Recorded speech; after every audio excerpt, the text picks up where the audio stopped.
Welcome to the CCFR Radio Podcast, your source for news, updates, and stories from the CCFR.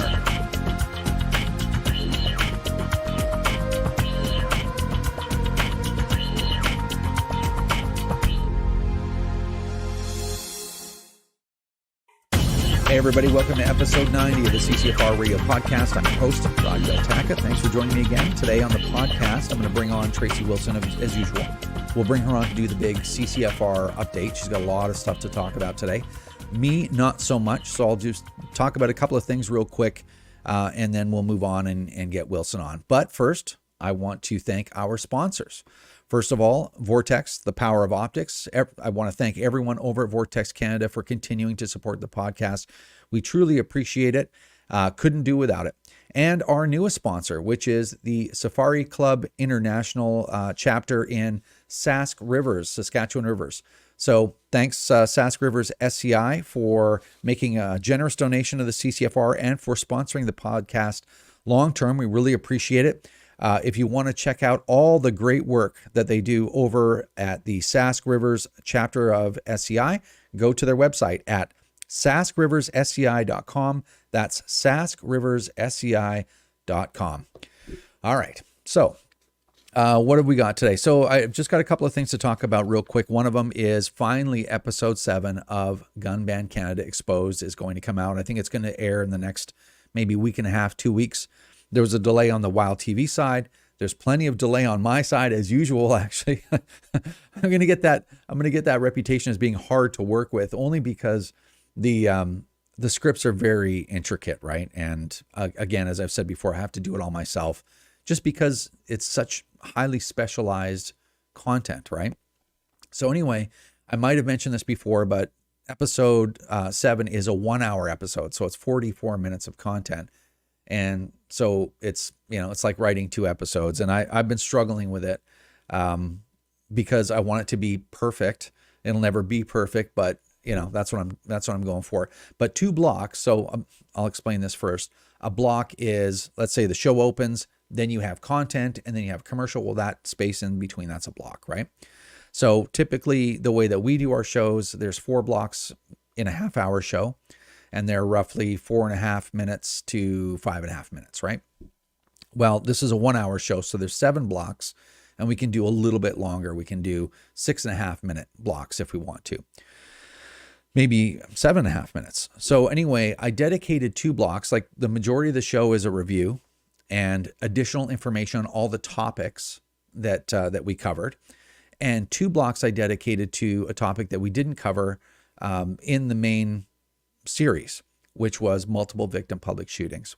So 2 blocks, I think there's about 12 minutes of content, maybe a little bit more than that on that topic. And it's really difficult to write because these are these are the stuff of nightmares, right? These are the worst possible events that can ever happen in anyone's lives, right? So, I'm having to walk the line between, we have to be honest and dispassionate and objective to figure out what we can learn by these events in order to mitigate them or prevent them.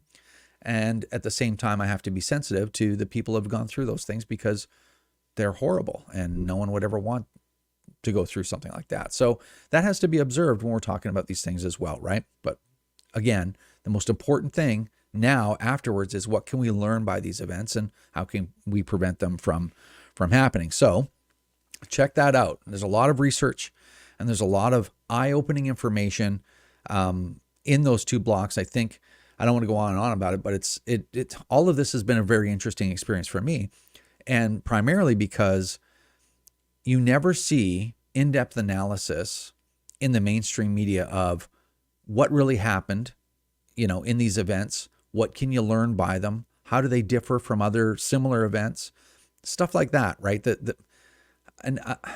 I guess the media is always, emotional content is better for them, right? Because people get emotionally affected and they continue to watch through the commercials into the next block, right?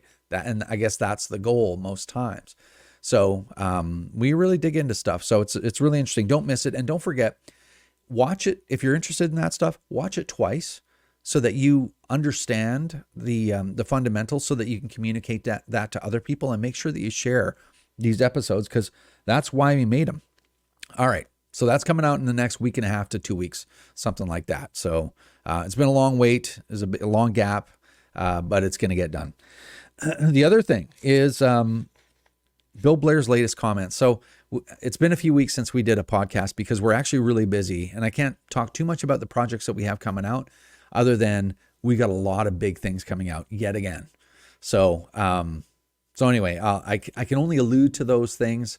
We're preparing for an election already. We started preparing for an election 2 weeks ago. So if Justin Trudeau decides, he can't get his way and he's threatening to call an election, of course you got Jagmeet Singh.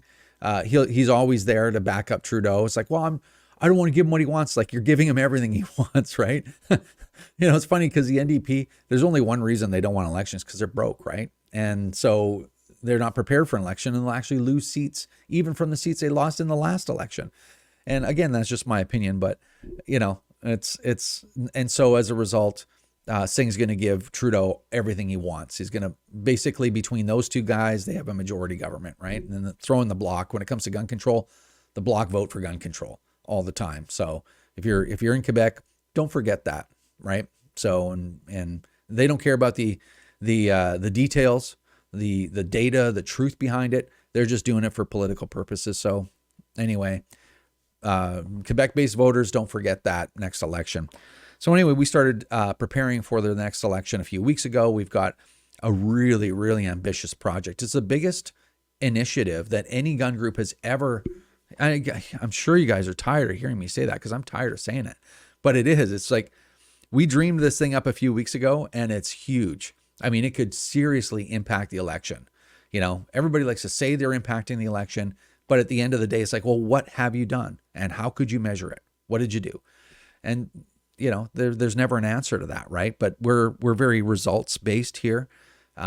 So I can quantify exactly the impact that it will have, or what our efforts done, right? And I can tell you all about it soon. Can't tell you yet because I don't want it foiled, but wait till you see it. It's quite an ambitious project. And there's a role to play for every single CCFR member and every single gun owner. There's a role for you to play in this plan. So it's very exciting. And then we've got a public education program to the tune of $125,000 to $175,000 coming. So we're working through the details. It's not finalized yet, so I can't tell you it's going to happen for sure. But we've got our friend Matt Magellan working on that right now, and it's going to be pretty big. So anyway, always big things going on here, but it causes a lot of work, and that work causes us to have to sacrifice something. So one of the things that got sacrificed was the podcast. I haven't done one in a couple of weeks, so we didn't get to talk about Bill Blair's comments. But in case you missed what he said, here it is. We're seeing ideologically motivated violent extremists who are using online platforms to propagate and advocate for hatred and violence against women, against religious minorities, anti-Semitic, Islamophobic, and hateful speech, and advocating violence. And we can use these red flag laws because I will tell you, many of those extremists, not every person who's in the gun lobby is an extremist, but everybody in the extremist is in the gun lobby. And okay, so that was in the Liberal Party convention. No minister that I'm aware of, as long as I've been alive, no Canadian government minister has ever said the atrocious things that Bill Blair says. I don't know. I've sat with Bill Blair, and I really believe in my heart of hearts that there's something really wrong with him, because what an incredible thing to say. I'm not sure what we've done or anyone else has done to even deserve that. Even if we did deserve it, you just wouldn't say that as a government minister. You have to keep some level of decorum, some level of classiness, right? Some level of maturity to really be respected, and for people to have confidence that you're doing the job, right? But Bill Blair is just simply not capable. He can't control himself, honestly, and I'll say it out loud. I think he's a nut. But anyway, whatever. We're all in the bus, and Trudeau and all his people are driving the bus, and they're going twice the speed limit on a curvy road. And I just hope we survive the crash. That's all I can really say about these people. They are really quite a group of individuals. I've never seen anything like it. I've been alive for a while too. It's funny. We were able to capture that clip, And a lot of other people were able to capture it. But you want to know something? I went to go get a copy because I didn't want to bother Matt, who had captured it for us. I didn't want to bother him. So I'm like, oh, I'll just go to the Liberal Party website and, go through the convention. I'll just grab it from there. Not the website, their YouTube page, and CPAC broadcasted as well. And you want to know something? It's gone. It's not there. I went to CPAC even just before I started the podcast. It's not there anymore. It's just remarkable, right? But anyway, last thing I want to say real quick is I have not gotten emails out to thank all of the people that have donated made large donations to the CCFR. I have not gotten through that email list yet.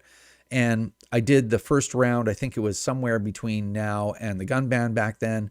But then a lot of large donations have come in since then. In lieu of me sending you an email or whatever, thank you to everyone, all the clubs, to all the individuals that made large donations, all the individuals that made any donation, $10 to the CCFR. It's truly appreciated. And we couldn't do any of the big things that we do without you. So thank you so much. I just can't say it enough. And I don't want you to ever feel like, oh, well, I've made a donation. I never heard anything. It's like we are running around such a small team, 5 people actually, now, 5 of us, running around doing as much work as we possibly can, especially because there could be an election coming and we're just human beings, right? We can only stay awake so long. So thank you so much for all of your help. Don't forget, if you want to donate to the CCFR, even $10, you'll get a free entry into the neon light contest, right? Lighting Up 2021. And I'll put a link in the description box of this video so that you can go straight there, make that donation, and then your name is entered for the contest. Make sure you check out all the rules of the contest before you enter. And again, thanks for all your support. All right, let's bring on Wilson. All right, on the Skype, we've got Wilson. Wilson. Giltaka, how's it going? It's going. I think I made a pledge, either it was last podcast or the podcast before, that I would stop saying like it's okay, to be more upbeat, okay. Right? It's the it's all the load of work that makes me feel like that. But you know what? It's going awesome. It is going awesome. I mean, considering the situation, we're all doing okay. Yeah. And we got a lot to talk about today. We certainly do. So what's first? Okay, well, first of all, I've had a lot of people sending me questions about C21, looking for an update, what's happening with it, where is it? The good news is it so far has not appeared on the order paper all week. Now, no news is good news with this bill. I think the idea here is to try and stave it off by delaying. So, so far nothing on C21 on the order paper. I think this government might have other priorities right now, like a pandemic.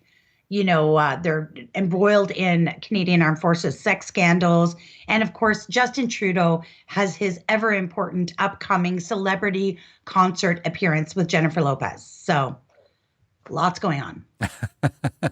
It's like a leftist fest over there. Oh, yeah. Yeah, it's totally a leftist fest. And I mean, they're promoting vaccines and, whatever. We're not going to talk about that stuff. But yeah, this government definitely should have other priorities other than the continuing hammering over the head of legal gun owners. Mm-hmm. So, yeah. That's true. No news is good news. Cool. What else? Also, our friend Michelle Rempel Garner finally got an official government response to her parliamentary e-petition E2574. Now, of course, you'll remember this one. This one was the big one. It is Canada's largest parliamentary e-petition in the history of the country. It came in at 230,905 signatures. So that's a lot of Canadians who took the initiative to get off their butts and sign this thing. Now, interestingly enough, normally when you would do a petition like this, you'd get a response from the minister in charge of the file, which would be Bill Blair in this case. Bill Blair did not respond to it. However, there were 2 official responses. One was from Bill Blair's parliamentary secretary, Joel Lightbound. He basically says that the gun ban is supported by law enforcement, which is absolutely untrue. He details how this type of ban is within the government's purview and their, the litany of powers that they've always had, and it's totally reasonable and justified. and basically repeated the same talking points from the May 1 press conference of last year. So nothing new from him. And then Minister of Justice David Lametti also added to the official government response. And basically, he just spoke to and defended the use of an OIC to do this. So I think it's the answer itself might be of interest to the legal team. And he said that this power of the government has existed decades. It's very rarely used, and with good reason. However, they felt this was an opportune time. He also repeated the reoccurring investments that they keep promising since 2015. And that's about it. I spoke with Michelle Rempel and asked her, what she thought of it. She said her team is kind of poring over it. It is a very long response since it comes from two officials, and she will have an official response of her own forthcoming. So we'll watch for that and make sure that we get that out. So yeah. It's it was the largest e-petition ever, but at the same time, it's some people they think, well, why should I sign this? Go through the all of the work that it's got at least 4 or 5 minutes worth of work to sign these petitions. And we talked about this before when the government just throws them aside. But again, just to remind everybody, those are important pieces of information that we can use in a variety of projects, whether they're television shows or, videos that we make, or, a press conference that we might hold on Parliament Hill. We haven't done one since COVID, obviously. But, it's important that we can factually say, Canadians, if they're that interested, then they would have signed one of the anti-gun petitions, but they didn't. But gun owners came out, and people who weren't gun owners as well, and signed that petition because it was wrong to use that power in the way that they did. So it's just important, because without that, we really can't say that there's a lot of people that don't support it, right? So it's really important to do those e-petitions. So anyway, I just wanted to make that mention. Absolutely. It is a metric of measurement to show support or lack thereof for legislation. And at the same time, the official government response that comes out of that, because they are required to put out something, which they've done, there could be interesting tidbits in there. So, I've read it. I'm going to review it with Michael and see, but he speaks a lot to the overreaching use of power, which, has never been a problem for this government. So yeah, anyways, we'll be going through that for sure. But at the same time that all of this attack, and rest assured it is an attack on legal gun owners, is going on, there was an amazing project that came out this week. We've been promoting it for a couple weeks now, and it was called The Gun Chase. It was a 1-hour documentary put out by City TV in Toronto, and in particular, Christina Hauerun. I hope I didn't butcher your name, but I might have. Christina really took an interest in this whole gun debate. I mean, she's not a gun owner, doesn't come from a gun owning family. She didn't consult with the CCFR. This is not a CCFR project, but she really looked at the crime and violence that is literally plaguing her city. And she wanted to know, why, what's going on? We've had gun bans, we've had increased gun control measures in this country since the Liberals have been in power, yet we continue to see the rise in gang crime and the continued shootings. So she literally went into the underbelly of the illicit crime gun world. And, she spoke to victims of violence. She spoke to former gang leaders. She spoke to violent offenders that are in prison right now for gun offenses. She spoke to law enforcement, border agents, and former gun smugglers. I have shared the link. I'm going to put it back around again on social media because it is well worth the watch. It aired nationally on television. I think it was Tuesday night, and then was out the following morning. There's a clip for it, so I'll put it out, and it's the full clip without commercials. So it's actually a great tool for us. She really dug into the sources of crime, the availability of crime guns, how easy they are to get. The guy that's in prison said basically children have them. It's crazy. And, it's interesting because you've got silence from the other side. I mean, this has been an age-old debate in this country between the anti-gun groups and the pro-gun groups. And here you've got this really interesting piece of information that, that comes out about the illicit use of firearms in Canada that directly contributes to death and injury in the country. And Police Souvien, the Coalition for Gun Control, the Spin Docs, Professor Brown, Drummond, the whole lot of them, just dead silence. They're tweeting about, cartoons from a mass shooting in Tasmania 25 years ago. Drummond's talking about suicide. These are all important things to talk about, but you literally just had, you bore witness to a really incredible piece of journalistic, information that is completely non-biased.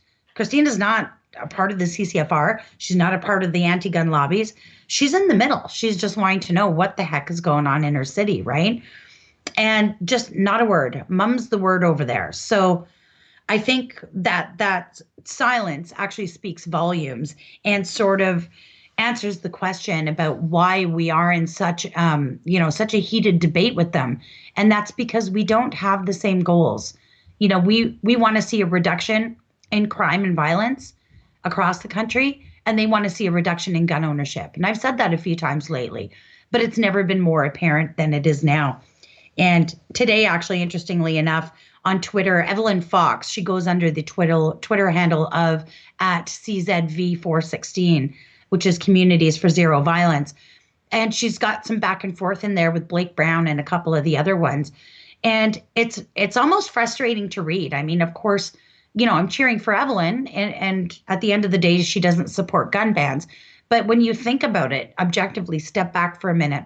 This is a woman who lost a child. Like, they're dead 5 years ago now in an unsolved murder on the streets of Toronto late at night.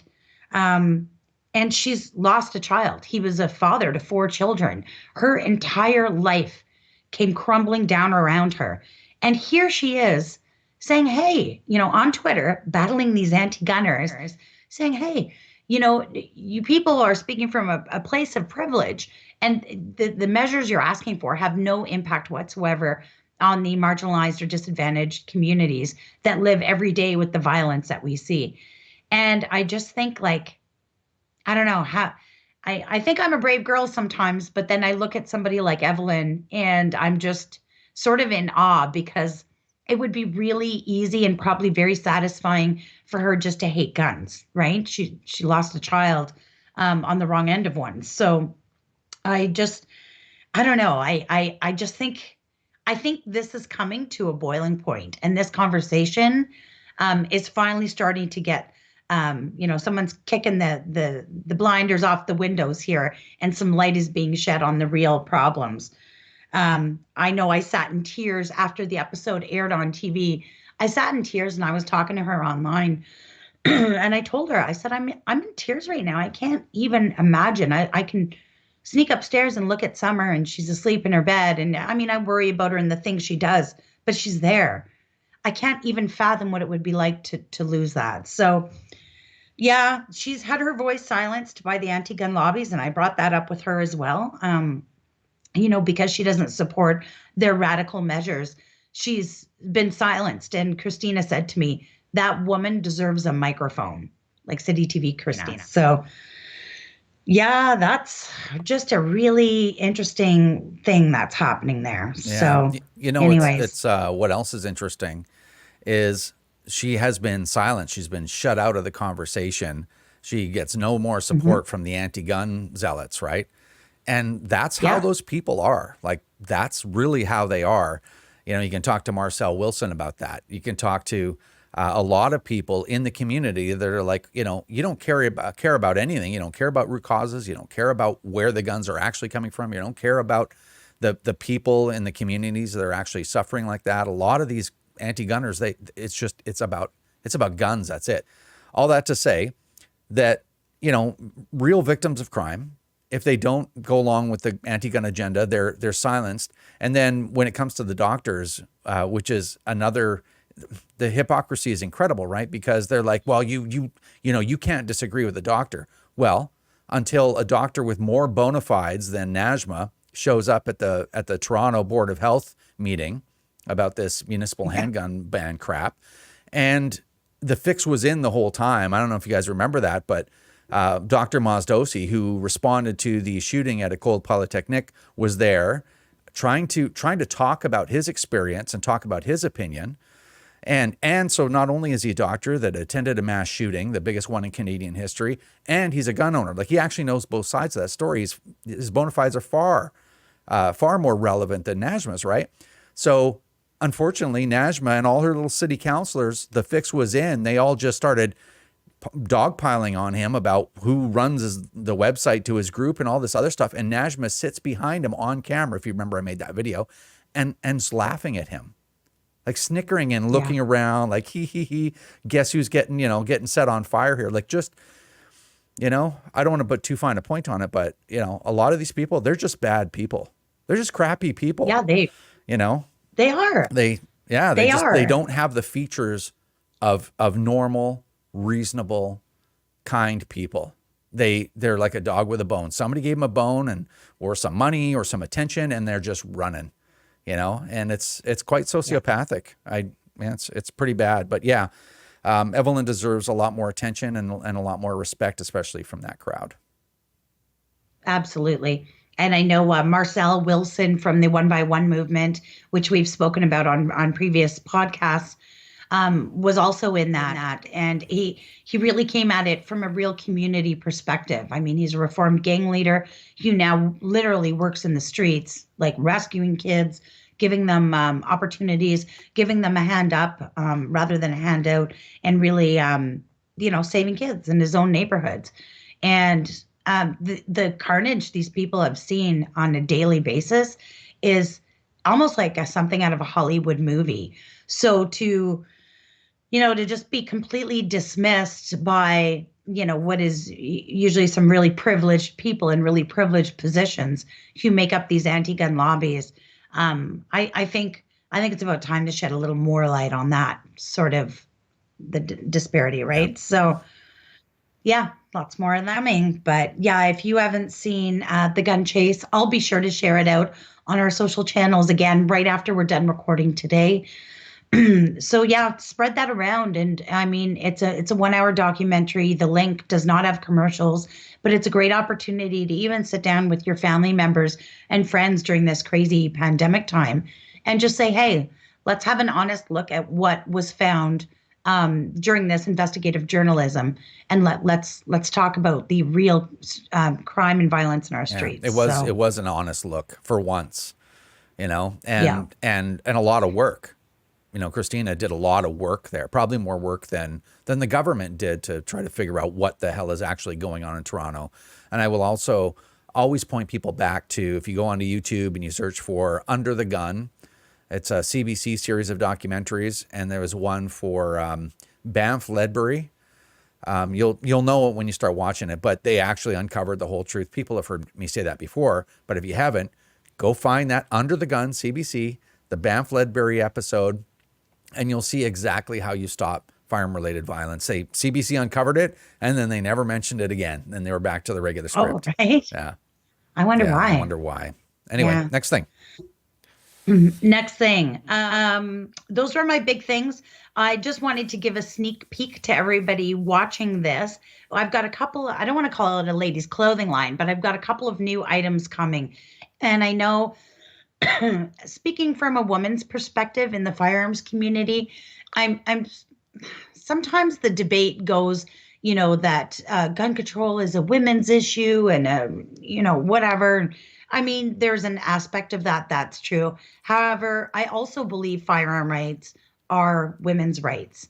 And I sort of took Rod's infamous logo, the one that's right behind me, and we've turned it into a little project. I don't know if you guys can see this, but I've got some clothing coming. We've taken the Firearm Rights or Human Rights logo and made some different items for the girls department on the clothing store that says firearm rights are women's rights. So I'm gonna keep exploring that. There's more things I want to do there, but I feel that women are playing a larger role in this conversation lately. The women are the fastest growing segment of the firearms community. More women are hunting, sports shooting, and even getting involved in advocacy. So, yeah, we're going to have some girl stuff. Well, the government's doing everything they can to put a stop to that. So, yeah. Anyways, yeah. And then I think the last issue is the neon sign contest. Yeah. So this sign that's right behind me. Let me scooch over. This thing is huge. It's like 3 feet across. It's massive. The reason it's still on my wall is because it took 3 screws to put it up there, and I think I'm, temporarily, and I'm just going to leave it until we draw for it because it's probably the safest place for it. I've got a beautiful wooden crate that it fits in. Somebody's going to win it. Do you want this for your gun room or your living room, or maybe right on the front of the house would be nice? Yeah, like who wants it? Do you want to win it? You can win it, but you have to enter by May 8th. That's awesome. Do you want it? Does anyone want this? Does anybody want this? I know that a lot of people would want it. Now, the bad news is you only have until May 8th to enter. Enter now, enter often. The good news is after May 8th, we'll come out with the next one. So this is going to be a year-long fundraising challenge. So if you don't win this time, or you didn't win last time, I put up the picture actually of Barry who won the last one. He sent in a nice picture to the office. But if you don't win this one, don't worry. There's going to be other ones, and we're going to keep going all year long. We're going to light up 2021. Oh, yeah, so we got another 8 of them or something. Stay tuned for more. Yeah, and I'll share this link around as well, and maybe we can put it in the notes for the podcast here too. Cool. Awesome. Anything else? Very last thing, we will, unfortunately, due to COVID and measures and just the complete disaster that it has turned into, we will be doing a virtual AGM again this year. I know lots of groaning from the crowd, I'm sure, but we'll be doing a virtual AGM. It's going to be June 12th, I believe. I will be sending out details to all members who are eligible to receive it. We're just going to have our hour-long business meeting. Usually we try and keep it to an hour because it's very dull. It's basically the business side. But I'll also be sending an invitation to a virtual Q&A. I think last year we did it the night before the AGM, and it was you and I, and then we had Michael Loberg, General Counsel for CCFR, come on, and Michelle Rempel, which was fun. She was like a guest. She's always been supportive of the CCFR, so she's spoken at in-person AGMs for the CCFR, and she came on and took some Q&A from the audience, and that was a lot of fun. It actually got a lot more views than the actual AGM, and for good reason. No, the AGM is, you got to be really interested to attend it.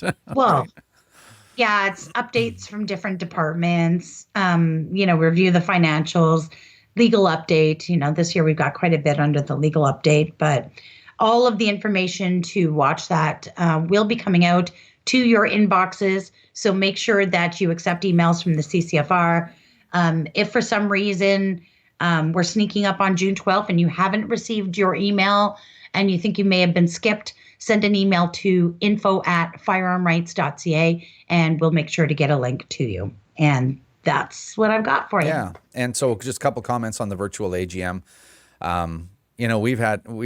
Every year we've had a lot of fun at the AGM, and it's kind of a special thing, when you get to actually physically go and hang out with almost like the March was, right? With like-minded individuals. Yeah.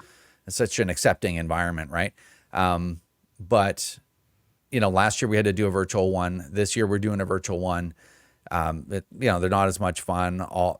The socializing isn't there and all that stuff, but it is a lot less expensive for one, which I think is important. We're trying to, we really watch our money, and we want to always reserve our funds to do programs because that's why we exist, right? It's not to fly around and take trips and all that stuff. It's to spend money on things that have never been done on behalf of gun owners before. So from that perspective, I'm happy about that.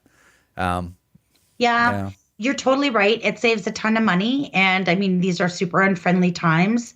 And we've got a lot of projects on the table and a lot of projects coming up. So it's okay. Yeah. And I mean, we've got bigger fish to fry. One day we'll get together again in the future, but for now, I fully support this. And doing it. We always did have a virtual element to our in-person AGMs as well, because we're the only organization that's inclusive of all our members, regardless of where they are geographically. So we always had a live stream for those that couldn't travel and attend the AGM, which is great. We will always continue to do that. So basically, we're just building off of that promise. And the good thing about virtually is you can come from anywhere in the country. Just tune in. You can wear your jammies. Everyone can have a beer after on their own, and there we go. Or you can drink beer all the way through the whole thing. But you can literally drink beer through it if you like. Yeah. But I'm just kidding. But it's a great point, right? Because we were streaming our AGM 6 years ago when it all started, right? We were way ahead of the curve there, and we've gone through so much. You forget sometimes. Well, I think, we're living in the age of technology. I mean, I look back to when I was a kid, we didn't have internet. I think we had rotary phones. Things have changed, and I think it is incumbent upon us to make use of the virtual and technological tools and advancements that are available to us to make sure that our members, if they have an interest in it, can attend. And I don't think it should be reserved specifically just for members who can foot the bill for a plane ticket and a hotel room. I think everybody should have the right to come and experience the AGM. So that's what we do. Awesome. All right. Well, that was a whole lot. So I appreciate the update, and we will see you next time. All right. Take care, Rod. Okay, that's going to do it for episode 90 of the CCFR Radio Podcast. We're approaching 100. Wonder what we're going to do to commemorate that. That's going to be a tough one. I'm going to have to really get imaginative to figure out how to do it, and everything's remote and all the rest of that stuff. But thanks so much, everyone, for your support. Don't forget, if you want to donate to the CCFR, if you're going to donate $10 or more, or multiples of $10, don't forget, use the link in the description box below and get entered for free into the neon sign contest, Lighting Up 2021. So, and that way you have a chance to enter. You have a chance to win one of these awesome signs, and we've got a lot of signs left. So it's going to keep on going for as long as we got these signs, and they're expensive and they're really cool. So make sure that if you're going to donate, do it through the link below, and that way you're not going to miss a free entry into the contest. All right. So thanks to Tracey Wilson for coming on. We really appreciate the extensive update. And thanks to our sponsors again, Vortex, the power of optics. Thanks to Vortex for continuing to support the podcast, and our newest sponsors, the Sask River chapter of Safari Club International. We really appreciate all your help. We appreciate everyone's help. Thanks. Stay safe, and we'll see you next time.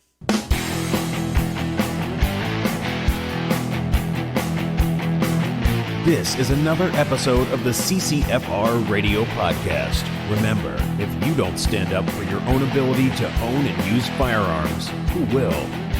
Join the CCFR or donate right now at www.firearmrights.ca.